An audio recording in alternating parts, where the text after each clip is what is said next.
नमस्कार दोस्तों। क्या मोहब्बत इतनी खूबसूरत है। भाग 2। सगाई की रस्म हंसी खुशी में निमट गई। गाना बजाना हुआ। विशाखा की अपनी सहेली की सगाई में खूब नाची। तन्नू की सगाई में लड़कों को विशाखा अच्छी लगी, मगर विशाखा ने किसी पर ध्यान नहीं दिया। उसे किसी से कोई मतलब नहीं। वो अपने आप में कितनी खुश थी। कबीर का एक दोस्त रवि ज़्यादा ही बन रहा था। उसने विशाखा के पास आने की कोशिश भी की। रवि ने कबीर से कहा, कबीर, तन्नू की सहेली विशाखा से उसकी दोस्ती करा दे। रवि ने उसे अपने साथ डांस करने के लिए कहा, मगर विशाखा मुस्कुराते हुए मना करके चली गई। तन्नू को वॉशरूम जाना था। विशाखा को साथ लेकर वॉशरूम चली गई। इस बात से बेखबर अरमान कॉरिडोर में एक साइड खड़ा था। किसी से फ़ोन पर बात कर रहा था। दोनों सहेलियां जब बातें करने लगे तो वह वहीं रुक गया। तन्नू, अरे यार विशाखा, इतने लड़के तुम पर मरते हैं, क्या तुम्हें कोई पसंद नहीं आता? उस रवि को देखो, कैसे कबीर की मन्नतें कर रहा है तुमसे दोस्ती करने के लिए, तुमसे बात करने के लिए। विशाखा, एक तो तन्नू, तू मुझे यार कहना बंद कर, सीधा मेरा नाम विशाखा लो। और हाँ, मुझे अभी शादी में कोई इंटरेस्ट नहीं। तन्नू, शादी की बात कौन कर रहा है? मैं तो बॉयफ्रेंड की बात कर रही हूँ। विशाखा, मुझे कोई बॉयफ्रेंड नहीं बनाना। वैसे भी मुझे अपने कैरियर पर ध्यान देना है। वैसे भी जब तुम किसी को बॉयफ्रेंड बनाओगे तो वह तुम्हारे पास आएगा। कोई मेरे पास इतने पास आए मुझे पसंद नहीं। मैंने देखा है इतनी लड़कियों के बॉयफ्रेंड हैं, वह जब उनके साथ डेट पर जाती हैं मुझे सब कुछ पसंद नहीं है। तन्नू, मैं तुमसे एक बात पूछूं, तुम्हें हमारे अरमान सर कैसे लगते हैं? विशाखा, अच्छे हैं। थोड़े ही दिनों में हमारी कंपनी को कैसे संभाल लिया। तन्नू, मैं वैसे नहीं पूछ रही। तुम दोनों के साथ तुम दोनों साथ में मुझे बहुत अच्छे लगते हो। काश तुम दोनों की शादी हो जाए। विशाखा हंसने लगती है। तुम्हें पता है, एक तो वह मुझसे उम्र में 8 साल बड़ा है और कुछ ही दिनों में उसकी सगाई होने वाली है। तन्नू हैरानी होते हुए, तुम्हें कैसे पता? तुम उसके बारे में इतना कुछ कैसे जानती हो? विशाखा, तो सुनो, अरमान चौहान अभिषेक चौहान के सबसे छोटे बेटे हैं। उनके एक बड़े भाई और एक बड़ी बहन है। दोनों की शादी हो चुकी है। घर में एक भाभी है। बड़े भाई के 2 बच्चे हैं। 2 बच्चे उनकी बहन के हैं। घर में एक प्यारी सी दादी माँ है, अनीता वर्मा, अशोक वर्मा की इकलौती बेटी के साथ इनकी सगाई होने वाली है और शादी, और वह बहुत खूबसूरत है। अरमान और अनीता साथ में बहुत अच्छे लगते हैं। तन्नू, तुम इतनी बातें कैसे जानती हो? कहीं तुम ही तो अनीता वर्मा नहीं हो? विशाखा, कोई बात नहीं, धीरे धीरे बता दूंगी कि मैं CID एजेंट हूँ। हंसते हुए उनकी सारी बातें अरमान चौहान ने सुन ली। उसको भी समझ नहीं आ रहा था विशाखा अरोड़ा उसके बारे में इतना कुछ कैसे जानती है। सगाई का प्रोग्राम ख़त्म हो गया। सभी अपने अपने घर चले गए, मगर अरमान चौहान सोचता रहा कि विशाखा उसके बारे में इतना कैसे जानती है। उसने फेसबुक पर, इंस्टाग्राम पर उसकी ID निकालकर देखने की कोशिश की। इस नाम की कई लड़कियों के अकाउंट शो हुए, पर किसी पर भी विशाखा की फ़ोटो नहीं देखी। अरमान चौहान का मन अजीब सा होने लगा। उसे लगा विशाखा कहीं उसके इसी बिजनेस अराइवल की भेजी हुई तो नहीं है। फिर अगले ही पल सोचने लगा, विशाखा तो कंपनी में पहले से ही काम करती है। उसका दिमाग विशाखा में ही अटक गया था, पर से वह नहीं पता था कि दिमाग के साथ साथ उसका दिल भी विशाखा में अटकने वाला है। अरमान के फ़ोन पर अनीता वर्मा की कई कॉल्स आ चुके थे, पर अरमान विशाखा में ऐसा अटका, अनीता का कोई फ़ोन नहीं उठाया। अगले 2 दिन के लिए अरमान ऑफिस नहीं आया। विशाखा भी 2 दिन के लिए छुट्टी ले ली। अरमान की सगाई आज शाम को अनीता वर्मा के साथ होने वाली थी। उसी पार्टी में विशाखा को भी जाना था। अरमान की सगाई का प्रोग्राम आज उसके बंगले में ही था। बंगले को इस तरह सजाया गया था, बंगले के लॉन में दुल्हन सगाई की तैयारी की गई थी। अरमान की पूरी फैमिली बहुत खुश थी। उसके छोटे बेटे की आज सगाई थी।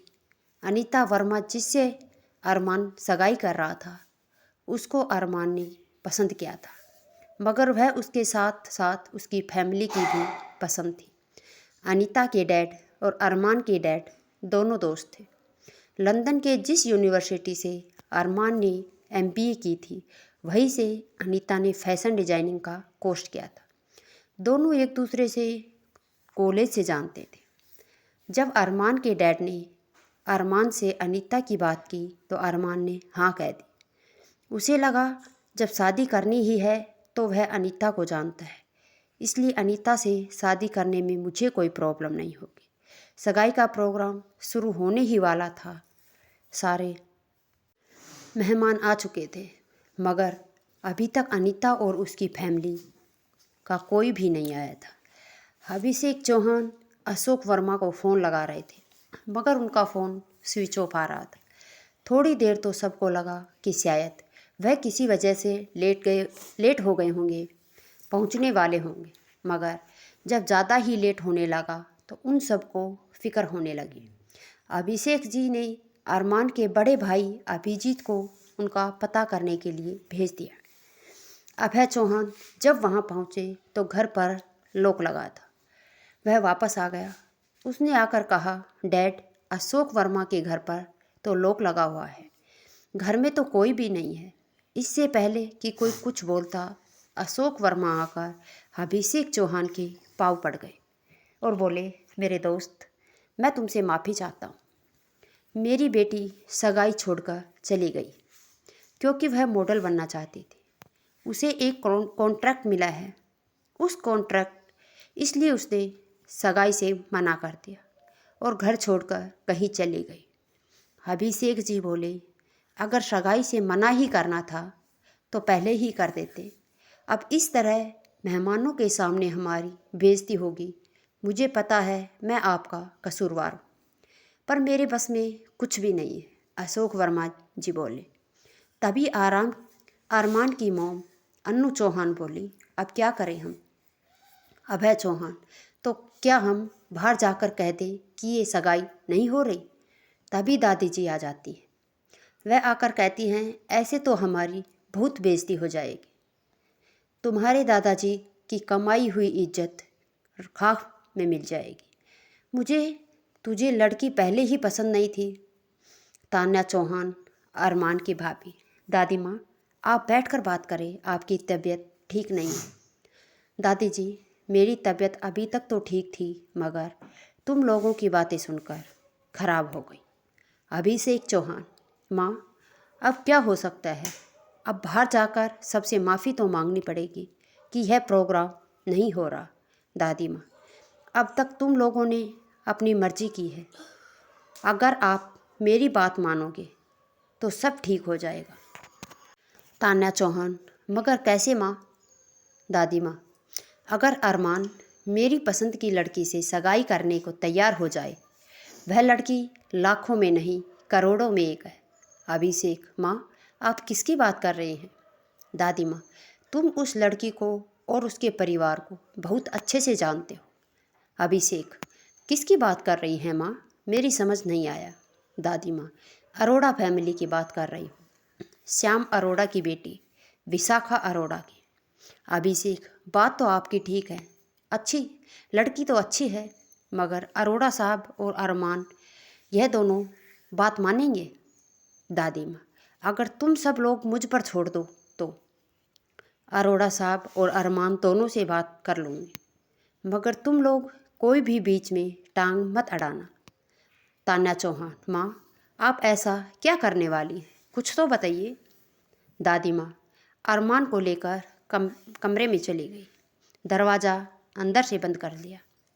दादी माँ अरमान से बोली, बेटा, तुम मेरी जान हो, तुम्हारे लिए अगर मैं कोई लड़की पसंद करूँगी तो ऐसी तो होगी नहीं जो तुम्हारी ज़िंदगी बर्बाद कर दे। मैं तुम्हारी ज़िंदगी में एक ऐसी लड़की लेकर आना चाहती हूँ जो तुम्हारी ज़िंदगी प्यार और खुशियों से भर दे। दादी माँ की बात सुनकर अरमान बोला, तो ठीक है दादी माँ, जैसा आप चाहें वैसा करें। मैं अनीता वर्मा को जानता था, मगर मुझे लगता है कि मैं उसे बिल्कुल भी नहीं जानता। कम से कम मैं आपको तो खुशी दे दूँगा। अगर आप मेरे लिए कोई लड़की पसंद है तो उससे मैं बिना देखे सगाई कर लूँगा और शादी करूँगा। अगर तुम चाहो तो सगाई से पहले उसे मिल सकते हो, बाद में मैं कुछ भी नहीं सुनूंगी। अनीता वर्मा की तरह तुम मेरे साथ मत कर देना अरमान, आप सोच लो। वैसे मुझे अभी लड़की और उससे परिवार से बात करनी है। दरवाज़ा खोलकर अरमान बाहर आ गया। दादी माँ अभय को अंदर बुलाती है। दादी श्याम अरोड़ा को फ़ोन लगाने को कहती है। आगे से श्याम जी कहते हैं कि हम लोग आपके घर में पहुंच चुके हैं। तो दादी माँ उनको अंदर आने के लिए कहती थी, तुम लोग मेरे रूम में चले आओ। बाकी फैमिली नीचे रह जाती है। श्याम जी अकेले ऊपर दादी माँ के रूम में आ जाते हैं। दादी माँ उनको सारी बात बताती है तो श्याम जी कहते हैं कि वो इतना बड़ा फैसला करके अकेला नहीं ले सकते, अपने पूरे परिवार से सलाह करने के बाद करते हैं और अपनी बेटी से भी पूछने के लिए कहते हैं। दादी माँ श्याम जी कहते हैं कि आप लोग नीचे गेस्ट रूम में सलाह कर लें और मैं भी वहीं आती हूँ, क्योंकि दादी माँ को उसके पास जाकर इमोशनल ब्लैकमेल कर विशाखा का रिश्ता अरमान से जो करना था। श्याम जी अपनी पत्नी और अपने बेटे और पूरी फैमिली से बात करते हैं। तभी दादी माँ वहीं आ जाती है। वह विशाखा से कहती है, बेटा मैं तुमसे कितना प्यार करती हूँ, यह बात तो तुम अच्छी तरह से जानती हो। मेरे पोते ने मेरी बात मानकर तुमसे बिना मिले सगाई के लिए हाँ कर दी। अगर तुम भी मुझ पर भरोसा रखो तो याद रखोगे तुम्हारी ज़िंदगी का सबसे सही फैसला होगा। दादी की झोली में खुशियाँ डाल दो। मरने से पहले मेरी आखिरी इच्छा पूरी कर दो। तो दोस्तों ये पार्ट यहीं ख़त्म करते हैं। वीडियो पसंद आए तो लाइक शेयर कर देना। चैनल पर नए हो तो चैनल को सब्सक्राइब